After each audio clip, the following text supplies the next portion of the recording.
A few years ago, I got on a call with a guy named Doug. Doug was 52 years old. Good career, good income, owned his own house, had money, had invested. On paper, he was doing everything right. But there was one problem. He was terrified of retirement. Not because he didn't have money, because he didn't have cash flow. And there's a huge difference. You see, Doug had spent decades following the traditional playbook. Work hard, save money, invest in retirement accounts, hope the market goes up, and eventually retire. The problem was that retirement was getting closer, and the closer it got, the more he realized something. Most of his wealth wasn't producing income. It was just sitting there. His retirement accounts were growing, his home was appreciating, but none of those assets were putting money into his checking account every single month. And that's when he asked me a question I'll never forget. Cameron, how do people actually replace their income? Not how do they grow their net worth, not how do they save more money, how do they actually replace the paycheck? Because once that paycheck disappears, everything changes. And honestly, that's the question most people don't ask. Most people are obsessed with net worth. They check their brokerage account, they check Zillow, they check their 401k, but they never stop and ask, how much money do my assets actually generate? That's when I introduced Mike to a concept I call the freedom number. Your freedom number is simply the amount of monthly cash flow required to cover your lifestyle. That's it. For some people, it's $4,000. For others, it's $8,000. For some others, it's $15,000. The number doesn't matter. What matters is understanding it. Because once your assets generate that amount every month, your job becomes optional. That's when we started talking about e-commerce. Now, before you roll your eyes and think I'm about to pitch some Shopify guru course, hear me out.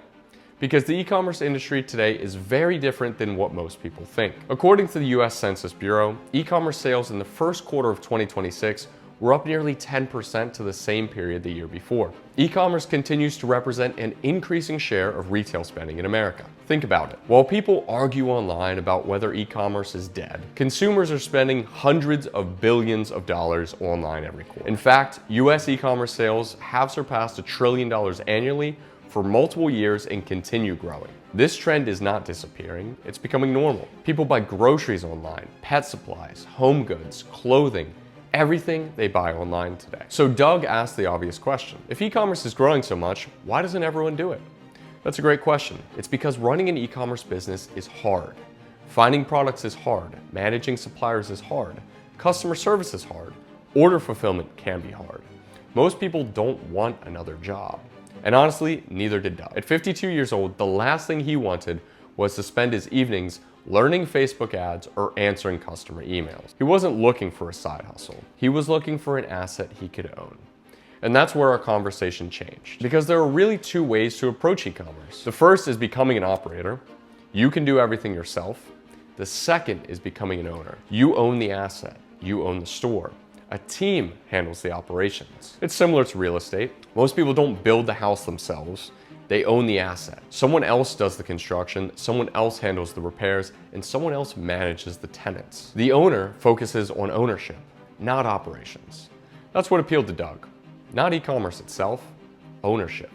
The ability to own a business without becoming trapped inside of it. And that's exactly why more investors have begun looking at e-commerce alongside traditional investments. Not instead of stocks, not instead of real estate, but alongside of them, as another source of cash flow, as another income-producing asset, as another way to diversify. Today, e-commerce represents a meaningful percentage of retail spending, and analysts, along with everyone, project continued long-term growth over the next several years. Even major retailers continue investing heavily into their e-commerce sites because that's where consumer behavior is moving. Recent earnings from retailers like Macy's and Ulta show continued strength in e-commerce and omni-channel shopping experiences. The world is moving online.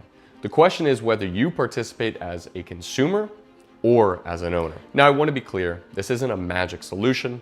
Every business carries risk, every investment carries risk. Nothing is guaranteed. But what happened with Doug was interesting.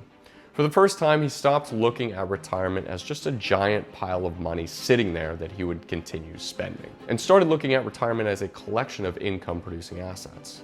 That mindset shift changed everything. Because retirement isn't really about having enough money, it's about having enough income. Income creates options, income creates flexibility, income creates freedom. And that's why I believe so many people are asking the wrong question. Instead of asking, how much money do I need to retire? Start asking, how much monthly income do I need to live the life I want? Then work backwards. build assets, build cash flow, build income streams. Because the goal isn't retirement, the goal is freedom. And for Doug, the journey started with a simple decision. A decision to stop thinking like a saver and start thinking like an owner. If you'd like to learn more about how our e-commerce partnership model works, click the link below and watch the free training. We break down exactly how the process works, how our partners own e-commerce stores, and how our team handles the day-to-day operations.